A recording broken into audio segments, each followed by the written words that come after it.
I think it's more or less known that you can extend the effects of your altitude camps by doing extra heat training. So those are strategies that we try to adapt. It works two ways. Like you want to prolong the effect of your altitude, but you also want to have them adapted to the heat, because if you're not used to the heat, and it's pretty obvious that like if you come to the France, start in Barcelona, you're right in the Pyrenees, and in July, that the heat can have a major impact on your performance. Most GC riders are also able to handle a lot more training, so their volume is usually a bit higher. Sprinters' volume is usually a bit lower, and it's usually also less of like the gray zone workouts, let's call it like that. So it's a bit more, it's a bit more in the extremes. You're listening to Endurance Unlimited, a TrainingPeaks podcast for athletes and coaches, no matter what you're training for. Dial in those workouts with deep insights and cutting-edge science from the most prominent voices in the endurance and hybrid sports world. Koen, thanks for joining us on the Endurance Unlimited podcast today. You're in the heart of Belgium, which I loved. I moved there when I was 19 years old, and that was a good time in my life. So welcome to the show. Thanks for having me. Seems like we have something in common. I'm not originally from Belgium. I moved there when I was early 20s. Oh, from where? From the Netherlands. So it's not as far as you had to come from, but still not original Belgium. Yeah. Well, last time I saw you was in Calpe at training camp, and you've had a successful season. You know, Paul Magnier winning 3 stages, getting the points jersey in the Giro, and now preparing for the Tour and hopefully repeating that with Tim Merlier. Hopefully things are lining up well for the Tour de France. Yeah, it looks like it for the moment. Everything is going well in the preparation. So we're looking forward to it. We had some, like Tim Merlier, he had some bad luck over the winter. He was out for a long period with the knee, but things are going in the right direction, and looks like his sprinting is still as it used to be. Nice. Well, we'll dig into some of those training details a little later on, but I'd love to hear how you got involved with the team, your background, and how did you even get into coaching in the first place? Tell us, how'd you get into this crazy sport? As most of the people in the sport, I was a cyclist myself on a very, very high level, but as a young rider, you always have your ambitions. Yeah. But that also got me into the physiology side of it, as I was interested in training and how the body works and all that kind of stuff. So then I started university.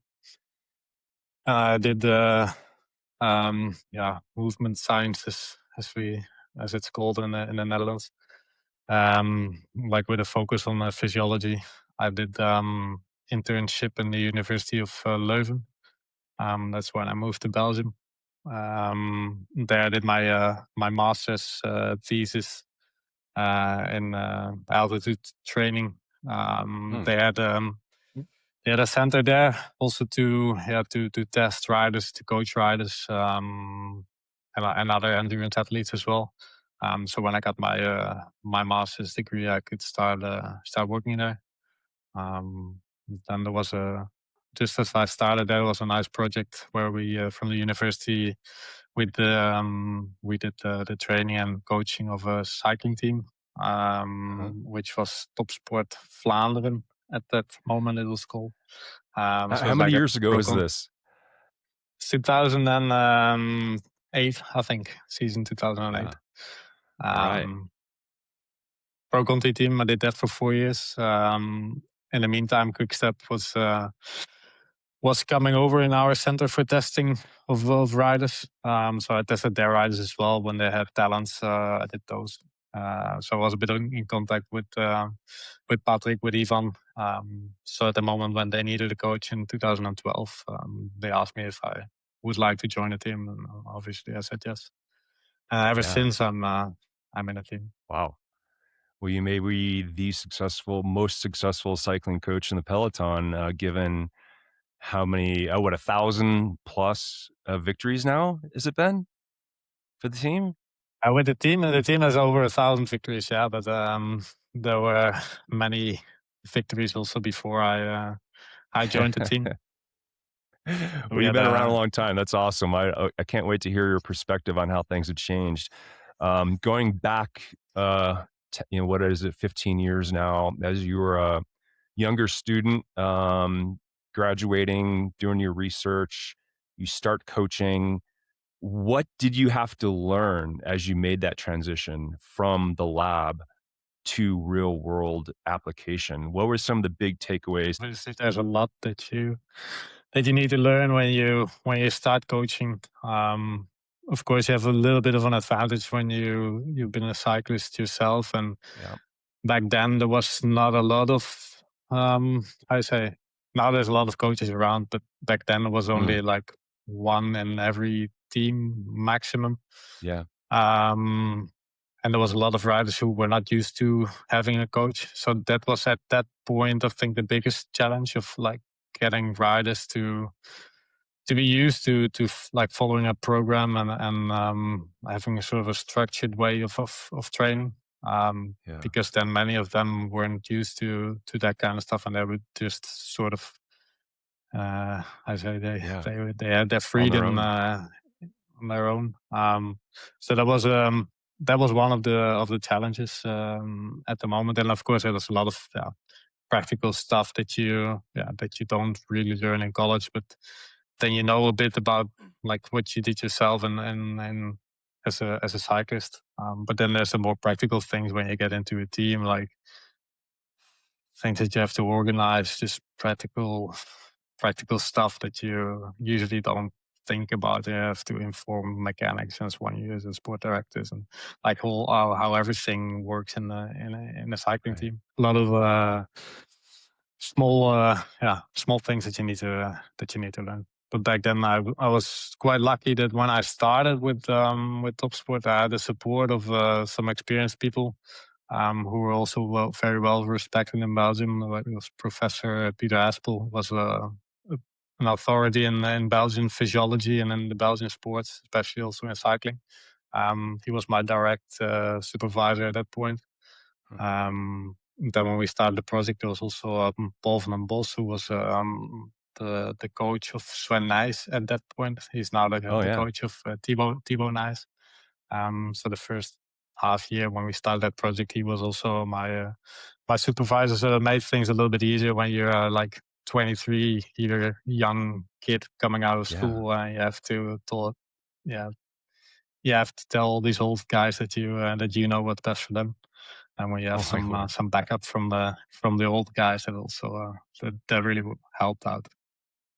Yeah. There was a big cultural shift going on in those days. Riders they used to be all on their own. Yeah, exactly. Well, with the Tour de France starting here soon, I guess a lot of emphasis is on the big GC winners, but you guys have probably the best sprinter in the field.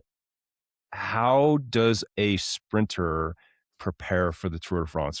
Are they doing sprints every day? Are they doing 2 main sprint workouts a week? What does that look like within the sprinter's life preparation for the Tour de France, trying to like get their best sprint out of them possible? It's a bit different than what you do with the climber, but our sprinters now for the Giro and for the Tour, they both also went on altitude because we believe that it's for a sprinter it's also still beneficial to have the effect of the altitude. Because even for a sprinter, it's still like a mainly aerobic uh, effort Yeah. that they need to do to get through the stage, to get over a climb, to get with some reserves into that last 200 meters. So for this, we also inhabit altitude camps in the preparation for our sprinters. But then the work that they do during those camps are, of course, very different than what the GC rider does. Most GC riders are also able to handle a lot more training, so their volume is usually a bit higher. Sprinters' volume is usually a bit lower, and it's usually also less of like the gray zone workouts. Let's go like that. So it's a bit more Um, yeah, it's a bit more in the extremes. So you do like long and easy rides, and then you do high intensity workouts, and then you keep more space and time and energy for gym work, for example, and sprint work. Um, so in order to balance all that out, you lower a little bit on the volume and you lower a little bit on the longer efforts. Um, and then for our sprinters, we usually towards a tour um, we add some stage races going into that race. Like for example, Tim is doing Tour of Belgium. It's not the hardest race of the year, but it's one where there are a lot of bunch sprints. So also the lead out train. They also get a chance to it's something you can't practice in training. So that's something you have to do in a racing situation. There's certain automatisms that need to be in the team that you can only practice in the race. So that's why we like to get them together, and especially in the race like Tour of Belgium, there's a lot of opportunities to get those things right. Of course, Tim has Bert van Leerbergen, which is like sort of a Siamese twin. So those guys don't need a lot of fine tuning. But for example, in the tour, we will have different people in front of them than what they're used to. So that's something that needs to be aligned in those races as well. Right. Yeah, it's And then interesting. it's mainly just after those stage races, it's just mainly a bit of recovery and then fine tuning of sprinting efforts, like some motor pacing. There's the nationals in between. So then you don't want to do any big blocks of training anymore. Yeah, it's interesting you brought up altitude training for the sprinters, and you mentioned gym work. I assume they're doing more gym work than the climbers at those altitude camps? Yeah, yeah, definitely. For the sprinters, the gym work is like a basic routine in the training plan. So that's something they do year in year out. With the GC riders, it's a bit more mixed. There are some riders that do it, but it's there are also riders that don't do it, or just do sort of a minimized version of it, just a basic version of any strength efforts. But for the sprinters, that's definitely one of the bigger pillars in the training program. How has that evolved over your 15 years of coaching world tour riders, strength training? Mm, it evolved a bit. I think for sprinters, it's always been a bit of a thing. I think in the past, like I coached Marcel Kittel, for example, so in I Yeah. think 15 and 16. For him, that's 10 years ago, but their gym training was also a big part of the program. But then at that point, the difference was that I had to make his gym programs, and now we have somebody who is more specialized in those kind of things. Yeah. Um, it's more, I think, in the I say all other types of riders that it has evolved a bit more. That well, like 10, 15 years ago, it was mainly just for sprinters, and now there's also GC riders that do gym training. Also because there's more knowledge how to do it without gaining a lot of muscle, because that's always the balance, especially with GC riders that you want to keep.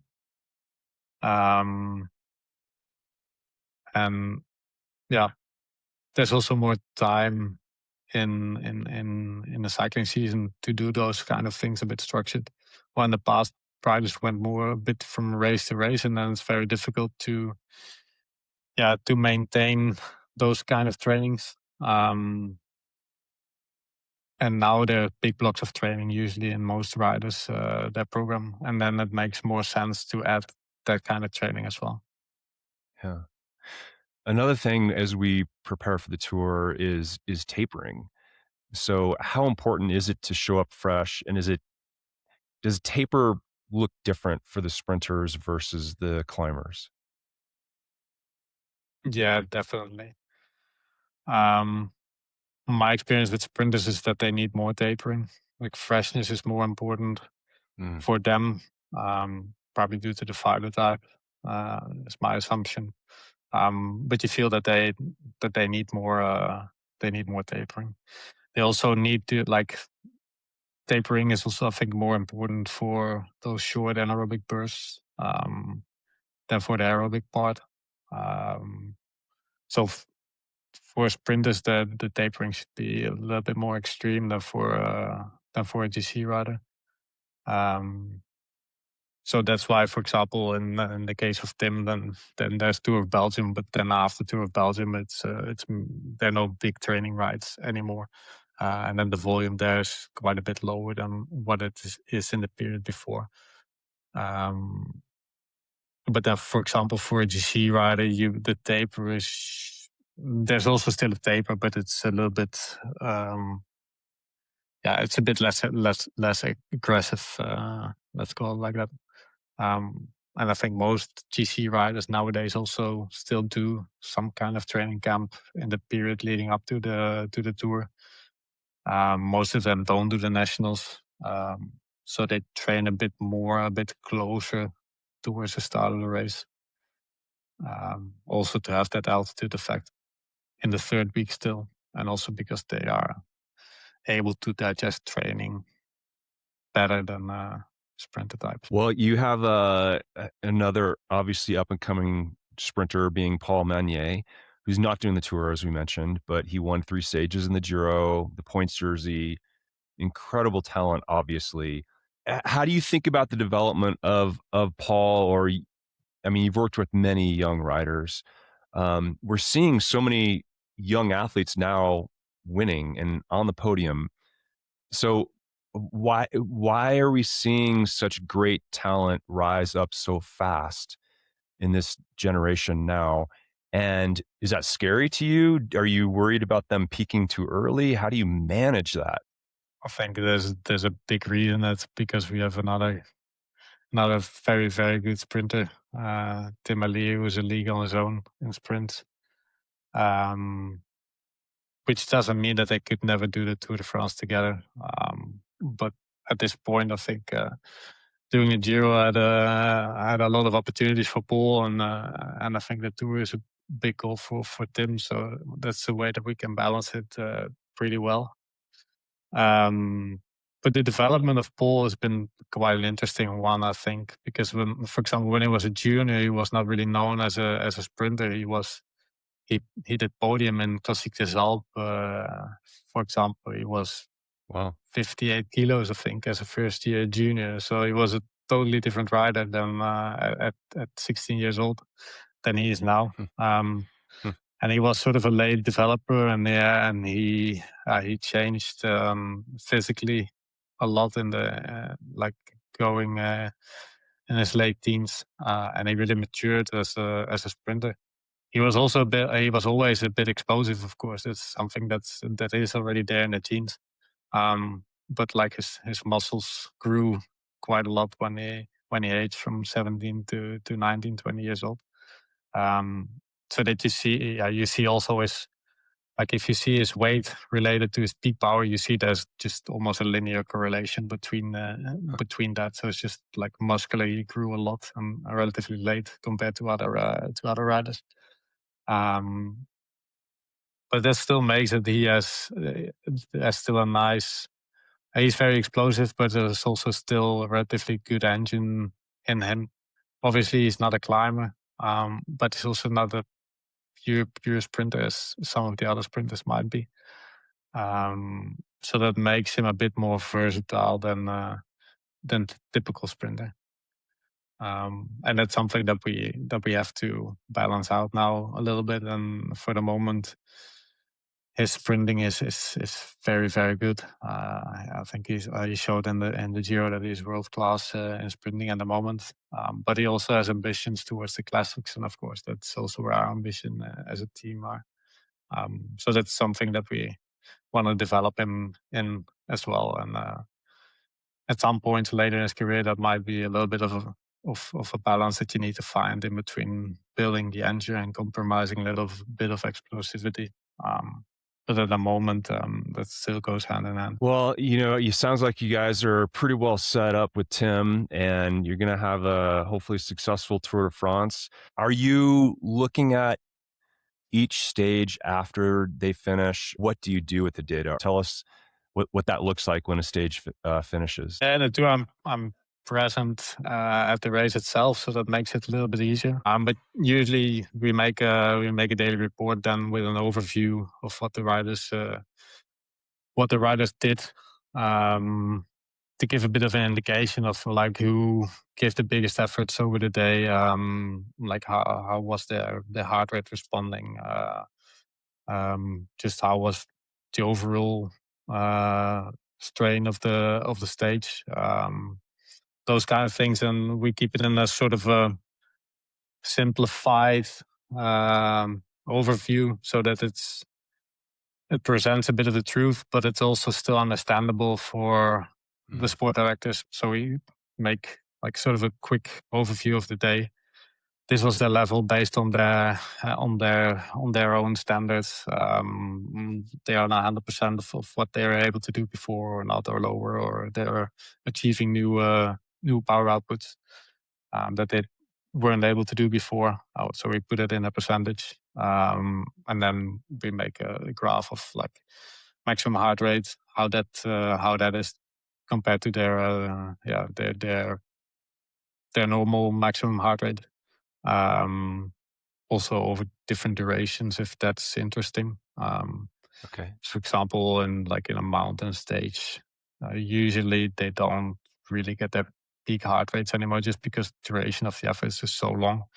It's very different than if you have to do a prologue or a sprint. So then we look at, for example, then like the maximum heart rate of 40 minutes in the past was on their best, 170, and they reached 168. So that's very close for 40 minutes, even though it's 15 beats under their absolute maximum heart rate. So yeah, those are the kind of things that we try to put in a simplified report, to make it easy and understandable for everybody. We use TrainingPeaks as a central hub, but also in our communication, which is something that's very important for us. Well, you're obviously not trying to hit peak power or heart rate numbers every single day. There's certain days where riders need to hold back. Are you also reporting to the directors on that? Like, hey, this person does seem to be progressing well. They have more in reserve. And does that affect tomorrow's strategy? Yeah, definitely. I mean, that's like we make sort of the same report every day with the same metrics, but you give an explanation to them, how to interpret those data. Like when riders are dropped or they shouldn't be dropped, and you see they don't reach the power output that they are usually able to deliver, then low numbers on that side is a very bad sign. If it was like a bunch sprint and you have a DC rider and his numbers are much lower than the rest of the team, that's a good sign. That's a sign that everybody did his job and they kept him out of the wind and he saved energy. So in that case, like a low maximum heart rate and low power numbers is a very good sign. But if that's in a mountain stage and he's dropped and he loses 10 minutes, it's obviously a very bad sign. Yeah, interesting. You mentioned heart rate. So is that something key that you look at? For me, it's a very important one. We like to have that data because I think it's a very important metric to keep track of the rise and see like if it's fatigue or if it's under training or if it's the heat, or for example, we also use the core sensors. They are attached to the heart rate strap. You also need the heart rate signal for that. So if you want to use that data, you need them to wear the heart rate belt. And those things are also becoming more and more important. How do you incorporate the heat adaptation or training in preparation, like for the Tour de France? Are they going through days now where they will add heat training after training rides, or has that already passed? Like the time has passed for all that adaptation since we're so close? No, definitely not. I think this is like a very crucial period in between, leading up to the tour, because I think it's more or less known that you can extend the effects of your altitude camps by doing extra heat training. So those are strategies that we try to adapt, especially because we have riders who were on altitude, then did, for example, the Dauphiné and don't do altitude afterwards anymore. Then it's a very effective strategy. It works two ways. Like, you want to prolong the effect of your altitude, but you also want to have them adapted to the heat, because it's not just the altitude effect or the methodological effect that you're looking at, because your hematological values can be very good, but if you're not used to the heat, you can easily lose 20-25% of your capacities if you're not used to the heat. And it's pretty obvious that, like, if you come to the France start in Barcelona, you're right in the Pyrenees in July, that the heat can have a major impact on your performance. So, like, it's especially in the weeks leading up to the tour, that's I think one of the key factors in your training that you need to keep an eye on. So if you can go into some of those details, is that daily, every other day, how many times a week, and what does that protocol look like? You want to keep a balance with the load of the other sessions that you do. You want to keep a balance with, like, the mental, because those trainings are not nice usually. It's So not for something those that that you don't know, what enjoy. does that look like? Why is it not comfortable? Because, like, it's still comfortable the first 5 minutes that you do it, but you have to do it, for example, for around an hour, for example, if you're taking hot baths or if you do it actively on the rollers. And after 5 minutes, it starts to be uncomfortable, and then you have to keep doing that for an hour. So that's mentally very demanding to do, and also physically. And of course, that's a balance that you have to keep. But there's a period where you have to do it very regularly to get an effect. But then once it's there, it's a bit easier to maintain it by doing less. So then it can be, for example, just like 2 times a week, for example. And then you can still maintain a lot of the effects that you've been building up in the period before. But then, yeah, it depends a little bit. If you have somebody who's very affected by the heat, you want to do maybe a little bit more. If you're somebody who's by nature just very, very used to the heat, or temperatures at the training locations are very high, then you need to put less specific attention to those things. Well, we've been talking a lot about the numbers, but these are human beings. There's another side to it, and rate of perceived exertion, how hard was today, what were your sensations, mood, motivation, all that stuff. How do you think about that subjective side of the data, if you will, and what are you asking of the athlete to report to you after racing, after training? Does it change? How do you sort through all this, and how do you collect that data? For me, it's more just a in-person communication that you do with the athlete. I'm not a big fan of keeping all kinds of metrics. Because in my experience, that works well when you start with it, but once they have to do it every day, then they just start to fill in things on autopilot. So then, like, for me, the conversation that you have with the rider is more important than if they put in a certain number. A number is easy to keep track over a period. But I think for the day-to-day adjustments that you want to make, I think the conversation with the rider is much more interesting. And then, of course, it depends a lot on the connection that you have with a rider. If communication is easy and they report a lot of stuff to you, and they get honest feedback from them, it's easier to adjust than, like, when you don't have a very close connection with the rider, and everything is more sort of like a professional communication. So I think there's a little bit of the fine tuning that you need to do. That's where you can make the difference in judging if your program is going well, or if you need to slow down, or if you need to add something, or if things are for another reason are not going well with your athlete. I think that's not something you can easily put into a number.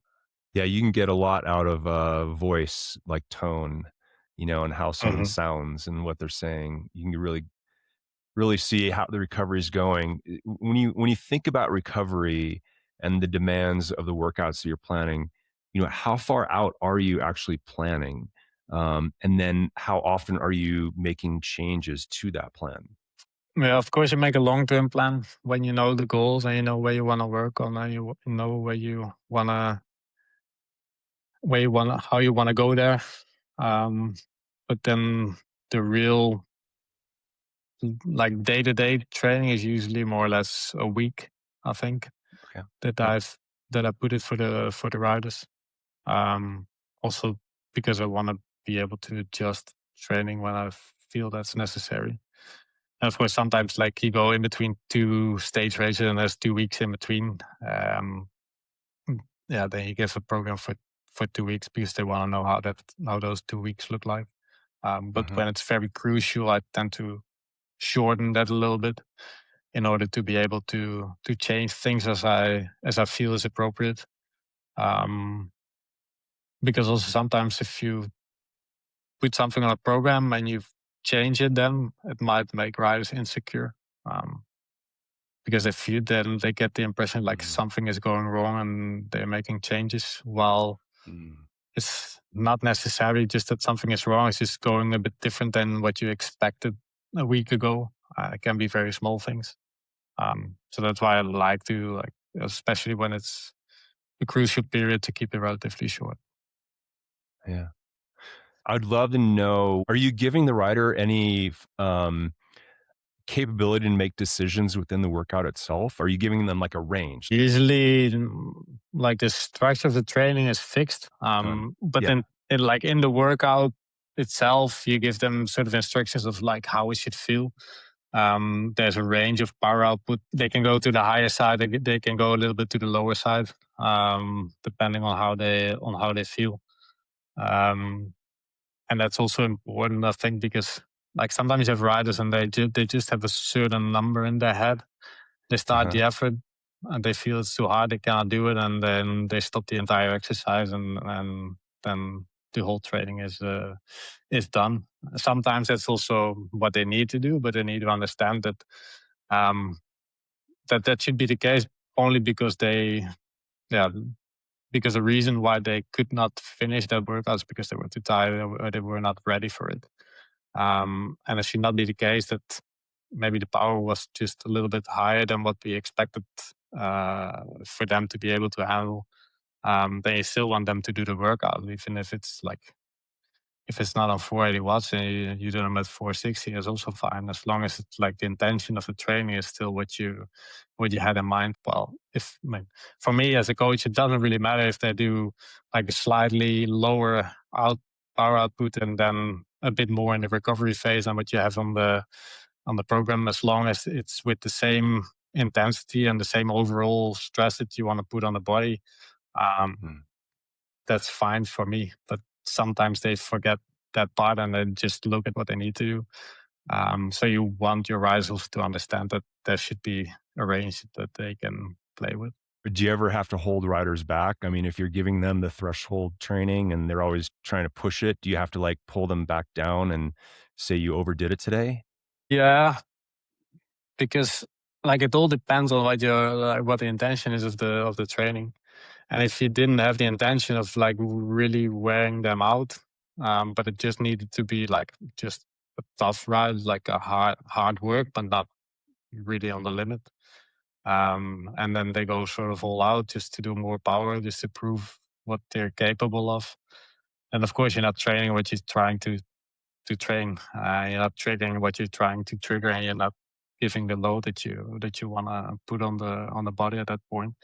So then you have to, to, to grab them by the ears and tell them not to do that again. But that can be in all kinds of training. It could be in an endurance ride also. Those are usually the easy ones where they are easy to go over a certain limit, especially like the early rides that you do with the team in the like early season. When they go in the group and they're all still a little bit fresh and they all wanna prove themselves a little bit, or they are afraid to go their own pace on the climb because they're sort of afraid to show that they are not as good as the other ones. So those are usually also the types of training where you have to speak with them afterwards and tell them to take it a little easier. One last question I like to ask every coach, and it kind of depends on, I guess, their viewpoint, but we think about the art versus the science of coaching. Is there much art in coaching, or in your viewpoint, is it more science? I mean, it will always be a bit of art, I think. There's nobody who can tell you that doing 6 hours today is better than doing 5 hours today, for example. Or there's nobody who can tell you if you need to do 3 or 4 times 8 minutes of 40-20s, for example. So there's always, there are very useful tools to use from the science, and there's a lot of information in all the data that you get, and that's very, very valuable. But there's still a little bit of tools that you need in order to make the art. And it's sort of thing what most coaches will tell you, that it's all human beings that you're working with, and they have personalities, and they are all different physically and mentally. So there's where the art comes in, or where you have to treat them as human beings, and not just as machines that work based on an algorithm or on an input of data that you give and then expect a certain outcome. That's awesome. I love it. I think a lot of fans like to hear that as well. It's not PlayStation. You're not going out there and controlling these avatars during the races either. I'm just trying to justify my job in the days of AI at the moment. So. You'll have a job for a long time. Good luck in the tour. Thanks so much for all the behind the scenes information you've passed along to us today. You're welcome. Thanks for having me. Thanks for listening to Endurance Unlimited. Be sure to like, subscribe, and follow us on your platform of choice to never miss new episodes. Also, be sure to leave a 5-star rating to let your coach and the algorithm know you're ready to dial in your training. Find more resources to help you take on your next challenge at TrainingPeaks.com, or find us on social media at TrainingPeaks. Got questions? Leave a comment or send an email to podcast@TrainingPeaks.com. Good luck in whatever you're training for, and trust the process to reach your potential.